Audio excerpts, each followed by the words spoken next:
Hallelujah. Price the Lord. കർത്താവിന്റെ അതിപരിശുദ്ധമായ തിരുനാമം വാഴ്ത്തപ്പെടുമാറാകട്ടെ. അനുഗ്രഹിക്കപ്പെട്ട ആരാധനയുടെ നിമിഷങ്ങൾക്കായി ഞാൻ ദൈവത്തെ സ്തുതിക്കുന്നു. വീണ്ടും ഒരു വർഷത്തിന് ശേഷം നിങ്ങളോടൊപ്പം ആയിരിക്കുന്നതിൽ എനിക്ക് വളരെ സന്തോഷമുണ്ട്.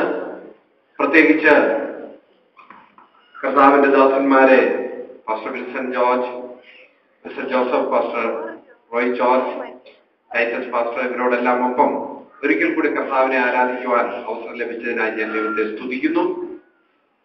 നമ്മുടെ കോളേജിന്റെ ഗ്രാജുവേഷൻ അനുഗ്രഹപ്രദമായി നടന്നതിനെ ഓർത്ത് ഞാൻ ദൈവത്തെ സ്തുതിക്കുന്നു. ഞാൻ വളരെ എൻജോയ് ചെയ്തു. കോളേജിന്റെ പ്രാരംഭകാലം മുതൽ തന്നെ, ആദ്യത്തെ ഗ്രാജുവേഷൻ മുതൽ തന്നെ സ്ഥാപനവുമായി സഹകരിക്കുവാൻ ദൈവം അവസരം തന്നതിനായി ഞാൻ കർത്താവിനെ സ്തുതിക്കുന്നു. ഇത്രത്തോളം ഈ സ്ഥാപനത്തിന്റെ വളർച്ച കാണുന്നതിൽ സന്തോഷിക്കുന്ന അനേകരിൽ ഒരാൾ ഞാൻ ആണ്. വളരെയധികം സന്തോഷിക്കുന്ന ഒരു വ്യക്തിയാണ്. വീണ്ടും ഈ സഭയിൽ നിന്നുകൂടി ധാരാളം ആളുകൾ ദൈവവചനം പഠിക്കണമെന്നാണ് എന്റെ ആഗ്രഹം. ഇത്തവണ കേവലം 6 പേർ മാത്രമാണ്. ബാക്കി 20ഓളം പേർ മറ്റ് സഭകളിൽ നിന്നാണെങ്കിൽ കൂടുതൽ ദൈവവചനം പഠിക്കുവാൻ, ക്രമീകൃതമായ നിലയിൽ പഠിക്കുവാൻ താല്പര്യം പ്രകടിപ്പിച്ച് മുൻപോട്ട് വരണമെന്ന് നിങ്ങളെ എല്ലാവരെയും ഞാൻ വീണ്ടും ഓർപ്പിക്കുകയാണ്. ഞാൻ എവിടെ പോയാലും എനിക്ക് ആളുകളോട് പറയുവാനുള്ളത്, പ്രോത്സാഹിപ്പിക്കാനുള്ളത്, add the word in your heart. ദൈവവചനം നിങ്ങളുടെ ഹൃദയത്തിൽ സംഗ്രഹിക്കുക. അത് ക്രമീകൃതമായി സംഗ്രഹിക്കാൻ സാധിച്ചാൽ ഏറ്റവും വലിയ കാര്യമാണ്. ഒരു സംഭവം ഞാൻ പറയുവാൻ താല്പര്യപ്പെടുകയാണ്. 2 ആഴ്ച മുൻപ് കേരളത്തിലായിരുന്നു.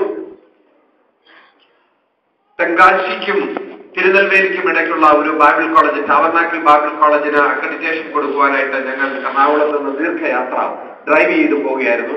ഇടയ്ക്ക് ഇളമ്പൽ എന്ന് പറയുന്ന ഒരു സ്ഥലത്ത് ഞങ്ങളൊന്ന് ബ്രേക്ക് ചെയ്തു. അവിടെ ഞങ്ങളൊരു വീട്ടിൽ ഞങ്ങൾക്ക് സ്നാക്സ് എല്ലാം ക്രമീകരിച്ചു. ഞങ്ങൾ ഫ്രഷായി. ആ സമയത്ത് അവിടെ ഞങ്ങളെ സ്വീകരിച്ച പാസ്റ്റർ ആ ഭവനത്തിലെ സഹോദരിയെ ഞങ്ങൾക്ക് പരിചയപ്പെടുത്തി. ആ സഹോദരിയുടെ പേര് അമ്മുക്കുട്ടി ജോർജ്. വെളിപ്പാട് പുസ്തകം ദീർഘവർഷങ്ങൾക്ക് മുൻപ് മനഃപ്പാടമാക്കിയെന്ന് മാത്രമല്ല, 22 അധ്യായങ്ങൾ 30 മിനിറ്റ് കൊണ്ട് പല വേദികളിൽ പ്രസ്താവിച്ചു. ബൈബിളിലെ 8ലധികം പുസ്തകങ്ങൾ പൂർണ്ണമായിട്ട് മനഃപ്പാടമാക്കി കഴിഞ്ഞു. വെളിപ്പാട് പുസ്തകം മനഃപ്പാടമാക്കി വേദിയിൽ നിന്ന് 30 മിനിറ്റ് കൊണ്ട് വായിച്ചു തീർക്കാൻ പ്രയാസമാണ്. അവസാനം പല പാസ്റ്റേഴ്സും ആ സഹോദരിയോട് പറഞ്ഞു, ഇത്രയും സ്പീഡിൽ പറഞ്ഞാൽ ഹാർട്ടിന് പ്രോബ്ലം ഉണ്ടാകും, പ്രശ്നം ഉണ്ടാകും, ഇത്രയും സ്പീഡിൽ പറയുന്ന പരിപാടി നിർത്തണമെന്ന് പറഞ്ഞു. എനിവേ, ദൈവവചനം ഹൃദയത്തിൽ സംഗ്രഹിക്കുവാൻ ആ സഹോദരി കാണിച്ച ആ വലിയ താല്പര്യത്തെ ഞാൻ ഓർക്കുകയായിരുന്നു. നിങ്ങൾക്കൊരു വലിയ ചലഞ്ചായിട്ട് പറയുകയാണ്. ബൈബിളിലെ 8ലധികം പുസ്തകങ്ങൾ, റോമാലേഖനം എല്ലാം കാണാപ്പാടമാണ്. പല പുസ്തകങ്ങളും കാണാപ്പാടമാണ്. അതും ഇത്ര മിനിറ്റുകൾക്കുള്ളിലാണ് പറഞ്ഞു തീർക്കുന്നത്. ദൈവവചനം പഠിക്കുക, ദൈവവചനം ഹൃദയത്തിൽ സൂക്ഷിക്കുക എന്നുള്ളത് ഏറ്റവും ശ്രേഷ്ഠമായ അനുഭവമാണ്. അതിലുപരിയായി നമുക്ക് അത് ക്രമീകൃതമായ നിലയിൽ പഠിക്കുവാൻ അവസരം ലഭിച്ചാൽ എത്രയോ ശ്രേഷ്ഠമായ അനുഭവമാണ്. നമ്മുടെ സ്ഥാപനത്തെ ഓർത്ത് ഞാൻ ദൈവത്തെ സ്തുതിക്കുന്നു. അനേക സഭകളിലുള്ള സഹോദരി സഹോദരന്മാർക്ക് ദൈവവചനം ക്രമീകൃതമായി പഠിക്കുവാൻ അവസരം ഒരുക്കി കൊടുക്കുന്നതിനായിട്ട് ഞാൻ ദൈവത്തെ സ്തുതിക്കുന്നു. ഇന്നലെ ഗ്രാജുവേറ്റ് ചെയ്ത സഹോദരിമാരെയും സഹോദരന്മാരെയും പ്രത്യേകമായിട്ട് അഭിനന്ദിക്കുന്നു. ഇന്നലെ ഗ്രാജുവേറ്റ് ചെയ്ത കർത്താവിന്റെ ദാസനെ ഞാൻ പ്രത്യേകമായി അഭിനന്ദിക്കുന്നു. നമ്മുടെ കൗൺസിൽ മെമ്പർ ഇന്നലെ പറഞ്ഞതുപോലെ, റോയ് പാസ്റ്റർ പറഞ്ഞതുപോലെ, ഹി ഡിസേർവ്സ് ഇറ്റ്. അദ്ദേഹം അത് അർഹിച്ചിരുന്നു എന്നുള്ളത് വളരെ വാസ്തവമായ ഒരു സംഗതിയാണ്. ഞങ്ങളുടെ ഇന്റർനാഷണൽ ബോർഡിലെ 12 പേരും ഐകകണ്ഠേന അദ്ദേഹത്തെ സെലക്ട് ചെയ്യുകയാണ് ചെയ്തത്. അദ്ദേഹത്തെ ഞാൻ ഒരിക്കൽ കൂടി അഭിനന്ദിക്കുന്നു. കർത്താവ് അനുഗ്രഹിക്കുമാറാകട്ടെ. ഇത് അയാളുടെ ഇന്റർനാഷണലിന്റെ തറഫ് സൈഡിൽ നിന്നാണ് ഞാൻ ഇത്രയും പറയുവാനായിട്ട് ഇടയായി തീർന്നത്. ഇവിടെ ആയിരിക്കുന്ന എല്ലാ പ്രിയപ്പെട്ടവരും എനിക്ക് വേണ്ടപ്പെട്ടവരാണ്. സഹോദരനെ പോലെ എന്നെ കരുതുന്നവരാണ്. എന്നോടൊപ്പമുള്ള ഡോക്ടർ ഫ്രെഡറിക് ബക്കറിനെ ഞാൻ ആദരിക്കേണ്ടത് അത്യാവശ്യമാണ്. അദ്ദേഹത്തോടൊപ്പം ഇന്തോനേഷ്യയിൽ അദ്ദേഹത്തിന്റെ വീട്ടിൽ പോയി 1 മാസം താമസിക്കുകയും 10ലധികം സഭകളിൽ ശുശ്രൂഷിക്കുകയും ചെയ്യുവാൻ അദ്ദേഹം എനിക്ക് അവസരം തന്നു. ഒരുമിച്ച് അദ്ദേഹത്തോടൊപ്പം മലേഷ്യയിൽ ഏകദേശം 1 മാസമായിരിക്കാൻ കർത്താവ് അവസരമൊരുക്കി. ഇന്ന് എന്റെ സമയം കൂടി അദ്ദേഹത്തിന് ലഭിക്കണമെന്നാണ് എന്റെ ആഗ്രഹം ഉണ്ടായിരുന്നത്. എന്നാൽ ദേവദാസൻ പറഞ്ഞതനുസരിച്ച് അല്പസമയം, മിനിറ്റൊന്നും നോക്കുന്നില്ല, അല്പസമയം ശുശ്രൂഷിച്ച് ഞാൻ ഇരിക്കുവാനായിട്ട് താല്പര്യപ്പെടുകയാണ്. മാത്രമല്ല, കൊണ്ട് സഭയിൽ ഇന്ന് ശുശ്രൂഷിച്ചതിന് ശേഷം കൂടിയാണ് ഇവിടെ വരുവാനിടയായി തീർന്നത്. നമുക്കൊരു വേദവാക്യം വായിക്കാം. 1 രാജാക്കന്മാരുടെ പുസ്തകം 20-ാം അധ്യായം. 1 രാജാക്കന്മാരുടെ പുസ്തകം 20-ാം അധ്യായം എടുത്തു വയ്ക്കുക. വാക്യം പറയാം. നമ്മെ അനുഗ്രഹിക്കുന്ന, നമ്മെ സ്നേഹിക്കുന്ന, നമ്മെ കരുതുന്ന, നമ്മെ സൂക്ഷിക്കുന്ന, നമുക്ക് വേണ്ടി പക്ഷപാതം ചെയ്യുന്ന, നമുക്ക് വേണ്ടി എല്ലാം ചെയ്യുന്ന, നമുക്ക് നന്മകൾ തരുന്ന അനുഗ്രഹങ്ങൾ തരുന്ന ദൈവത്തെ നമുക്ക് വളരെ ഇഷ്ടമാണ്. നാം ദൈവത്തെ സ്നേഹിക്കുന്നു, കാരണം അവൻ നമ്മെ കരുതുന്നു, നമ്മുടെ കഷ്ടതകളിൽ കൂടെ ഇരിക്കുന്നു, രോഗങ്ങളിൽ നമ്മോട് കൂടെ ഇരിക്കുന്നു, നമ്മുടെ സകല പ്രതിസന്ധികളിലും നമ്മോട് കൂടെ ഇരിക്കുന്നു, നമുക്ക് അനേക അനുഗ്രഹങ്ങൾ തരുന്നു, ഭൗതിക നന്മകൾ തരുന്നു, ആത്മിക അനുഗ്രഹങ്ങൾ തരുന്നു. ആ ദൈവത്തെ നമുക്ക് വളരെ ഇഷ്ടമാണ്. എന്നാൽ ഈ 1 രാജാക്കന്മാരുടെ പുസ്തകത്തിൽ ദൈവത്തിന്റെ വ്യത്യസ്തമായ പേരുകളിൽ നിന്ന് ഒരു പേര് നമുക്കവിടെ കാണുവാൻ സാധിക്കുന്നു.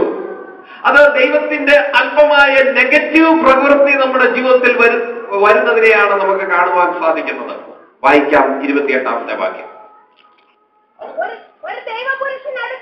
ഒരു ദൈവപുരുഷൻ അടുത്തു വന്ന് ഇസ്രായേൽ രാജാവിനോട് യഹോവ ഇപ്രകാരം അരുളി ചെയ്യുന്നു, യഹോവ പർവ്വത ദേവനാകുന്നു, താഴ്വര ദേവനല്ല എന്ന് അരാമ്യർ പറകൊണ്ട് ഞാൻ ഈ മഹാസംഘത്തെയൊക്കെയും നിന്റെ കയ്യിലേൽപ്പിക്കും. നമ്മുടെ ദൈവം പർവ്വത ദേവനാകുന്നു. നമ്മുടെ ദൈവം പർവ്വത ദേവനാകുന്നു. ദൈവത്തിന് ഒരുപാട് പേരുകൾ, സർവശക്തൻ, സർവവ്യാപി, സർവജ്ഞാനി, ഒരുപാട് ഒരുപാട് ഒരുപാട് പേരുകൾ, 10-60-ലധികം പേരുകൾ എടുത്തു പറയത്തക്ക നിലയിൽ നമുക്ക് പഴയ നിയമത്തിലും പുതിയ നിയമത്തിലുമായിട്ട് കാണുവാൻ സാധിക്കും. എന്നാൽ പർവ്വത ദേവനാകുന്നു എന്നുള്ള പദപ്രയോഗം വളരെ റയറായിട്ടാണ് നമുക്ക് കാണുവാൻ സാധിക്കുന്നത്. നാം അധികം ശ്രദ്ധിക്കാറുമില്ല. ദൈവം പർവ്വത ദേവനാകുന്നു എന്ന് പറയുമ്പോൾ നമുക്കത് ഉൾക്കൊള്ളുവാൻ കഴിയും. സീനായി പർവ്വതത്തിൽ വെളിപ്പെട്ട ദൈവം, ഹോരേബ് പർവ്വതത്തിൽ വെളിപ്പെട്ട ദൈവം, കർമ്മേൽ പർവ്വതത്തിലെ ദൈവം, പർവ്വതങ്ങളിൽ തന്റെ ശുശ്രൂഷകൾ, തന്റെ ശക്തികൾ, തന്റെ പ്രവൃത്തികൾ വെളിപ്പെടുത്തിയ ദൈവം. പുതിയ നിയമത്തിലേക്ക് കടന്നു വരുമ്പോൾ മൗണ്ട് ഓഫ് ട്രാൻസ്ഫിഗറേഷൻ, പരരൂപ മലയിൽ ശിഷ്യന്മാർക്ക് കർത്താവ് തന്റെ മുഖം പ്രകാശിപ്പിച്ചു കൊടുത്ത് പർവ്വതത്തിന്റെ അവസ്ഥ നമുക്ക് കാണുവാൻ സാധിക്കുന്നു. പർവ്വതത്തിൽ വസിക്കുന്ന ദൈവം, പർവ്വത ദേവനായ നമ്മുടെ ദൈവം.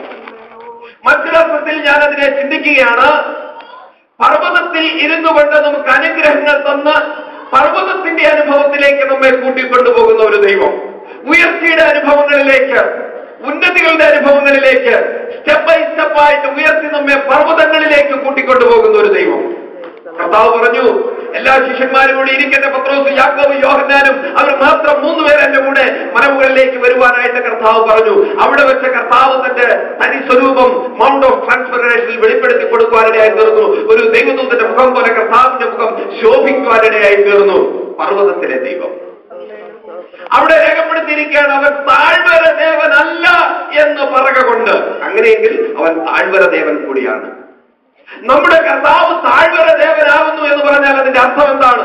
പർവ്വതദേവൻ, അവൻ പർവ്വതത്തിലേക്ക് നമ്മെ കൂട്ടിക്കൊണ്ടുപോയി തന്റെ ശക്തി വെളിപ്പെടുത്തുന്നു, തന്റെ തേജസ് വെളിപ്പെടുത്തുന്നു, നല്ല കാര്യങ്ങൾ.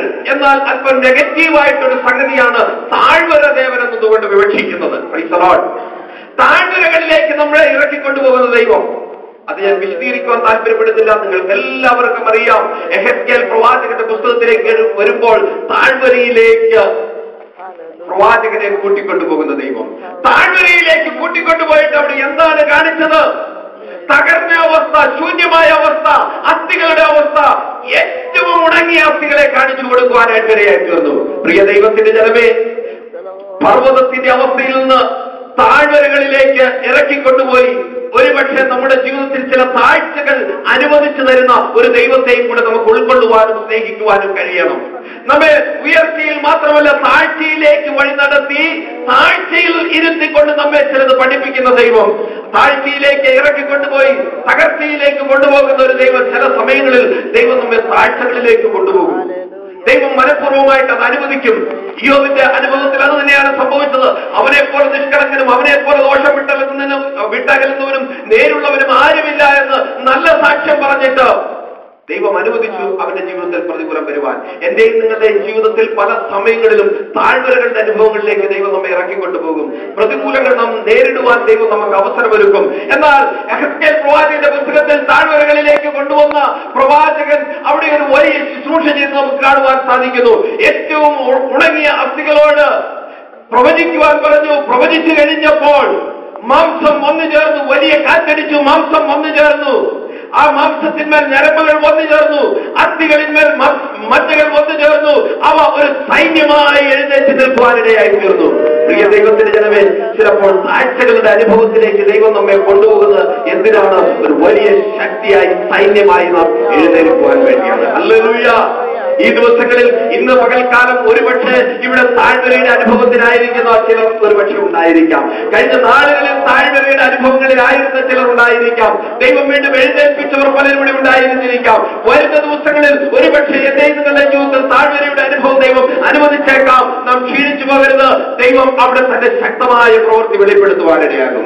കരങ്ങൾ ഉയർത്തി കർത്താവിനെ സ്തുതിക്കുക. അവൻ പർവ്വതദേവൻ മാത്രമല്ല, അവൻ താഴ്വര ദേവൻ കൂടിയാണ്. ഹല്ലേലൂയ. നമ്മുടെ ജീവിതത്തിൽ പ്രതികൂലങ്ങൾ അനുവദിക്കുന്ന ഒരു ദൈവമാണ്. എന്തിനു വേണ്ടിയാണ് അവൻ പ്രതികൂലം അനുവദിക്കുന്നത്? വലിയ സാക്ഷ്യമായി, വലിയ ശക്തിയായി, വലിയ ഉന്മേഷത്തോടു കൂടി നാം ഉയർത്തെഴുന്നേൽക്കുവാൻ വേണ്ടിയാണ്. ഹല്ലേലൂയ. കഴിഞ്ഞ 31 വർഷം കർത്താവിനെ സേവിച്ചപ്പോൾ, 26 വർഷം വടക്കേന്ത്യയിൽ കർത്താവിനെ സേവിച്ചപ്പോൾ, പല സമയങ്ങളിൽ താഴ്വരകളിലേക്ക് കർത്താവ് ഇറങ്ങിക്കൊണ്ടുപോകാനിടയായി. എന്നാൽ അവിടെ തകർന്നു പോകുവാൻ, അവിടെ ലജ്ജിപ്പിക്കുവാൻ ദൈവം അനുവദിച്ചില്ല. വീണ്ടും ഉയർച്ചകളിലേക്ക് കൊണ്ടുവരുവാൻ ഞങ്ങളുടെ ജീവിതത്തിൽ ദൈവം അവസരങ്ങൾ തന്നു. പ്രിയ ദൈവത്തിന്റെ ജനമേ, വരുന്ന ദിവസങ്ങളിൽ പർവ്വതദേവനെ മാത്രമല്ല, താഴ്വര ദേവനെ കൂടിയാണ് നാം ആരാധിക്കുന്നത്. അവനാണ് നമ്മുടെ ദൈവമെന്ന് തിരിച്ചറിഞ്ഞുകൊണ്ട് മുമ്പോട്ട് പോകാൻ ദൈവമായ കർത്താവ് നമ്മെ സഹായിക്കുന്നതാകട്ടെ. എന്നെയും എന്റെ കുടുംബത്തെയും ഓർത്തുകൊണ്ട് പ്രാർത്ഥിക്കണം. അയാളുടെ പ്രവർത്തനങ്ങളെ ഓർത്തുകൊണ്ട് പ്രാർത്ഥിക്കണം. ഞങ്ങളുടെ സ്കൂളിലെ, ഞങ്ങളുടെ സഭയുടെ പ്രവർത്തനങ്ങളെ എല്ലാം ഓർത്ത് പ്രാർത്ഥിക്കണമെന്ന് പ്രത്യേകമായിട്ട് അപേക്ഷിക്കുകയാണ്. ഇവിടെയുള്ള എല്ലാ പ്രിയപ്പെട്ടവരും ഞങ്ങളെ അറിയുന്നത് കൊണ്ട് എന്റെ ഭാര്യയും എന്റെ 2 കുഞ്ഞുങ്ങളും നിങ്ങൾക്ക് റിഗാർഡ്സ് ആൻഡ് ഗ്രീറ്റിംഗ്സ് അറിയിച്ചിട്ടുണ്ട്. കർത്താവ് നമ്മെ അവരെയും അനുഗ്രഹിക്കുമാറാകട്ടെ.